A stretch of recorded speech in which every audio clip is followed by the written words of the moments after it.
بسم اللہ الرحمن الرحیم۔ شروع اللہ کا نام لے کر جو بڑا مہربان نہایت رحم والا ہے۔ حضرت ابو ہریرہ رضی اللہ تعالیٰ عنہ کہتے ہیں کہ رسول اللہ صلی اللہ علیہ وسلم نے فرمایا، تم میں سے جب کوئی وضو کرتا ہے اور اچھی طرح وضو کرتا ہے، پھر مسجد آتا ہے اور اس کے گھر سے نکلنے کا سبب صرف نماز ہی ہوتی ہے، تو اس کے ہر قدم کے بدلے اللہ تعالیٰ اس کا ایک درجہ بلند کرتا اور ایک گناہ مٹاتا ہے، یہاں تک کہ وہ مسجد میں داخل ہو جائے۔ حضرت عبداللہ بن مسعود رضی اللہ تعالیٰ عنہ کہتے ہیں کہ عرض کیا گیا، اللہ کے رسول، آپ اپنی امت کے ان لوگوں کو قیامت کے دن کیسے پہچانیں گے جن کو آپ نے دیکھا نہیں ہے؟ آپ صلی اللہ علیہ وسلم نے فرمایا، وضو کے اثر کی وجہ سے ان کی پیشانی، ہاتھ اور پاؤں سفید اور روشن ہوں گے۔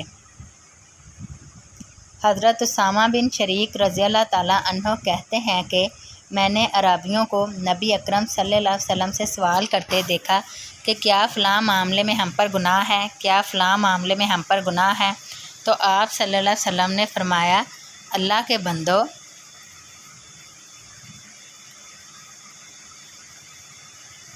ان میں سے کسی میں بھی اللہ تعالیٰ نے گناہ نہیں رکھا سوائے اس کے کہ کوئی اپنے بھائی کی عزت سے کچھ بھی کھیلے، تو دراصل یہی گناہ ہے۔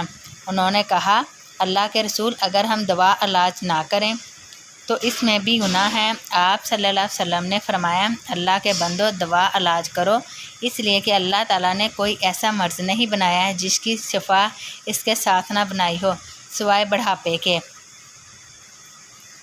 انہوں نے عرض کیا، اللہ کے رسول، بندے کو جو چیزیں اللہ تعالیٰ نے عطا کی ہیں ان میں سے سب سے بہتر چیز کیا ہے؟ آپ صلی اللہ علیہ وسلم نے ارشاد فرمایا، حسن اخلاق۔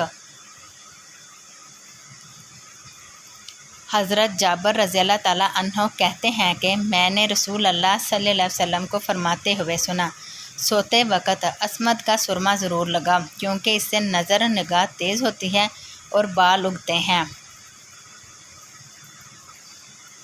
حضرت عبداللہ بن عمر رضی اللہ تعالیٰ عنہ کہتے ہیں کہ رسول اللہ صلی اللہ علیہ وسلم نے فرمایا، تم لوگ اپنے اوپر عصمت کو لازم کر لو، اس لیے کہ وہ بنائی تیز کرتا ہے اور بال اگاتا ہے۔ وضاحت: سرمد ایک پتھر ہے جو اصفہان، ایران میں پایا جاتا ہے۔ اس سے تیار کردہ سرما بہترین اور مفید ہوتا ہے۔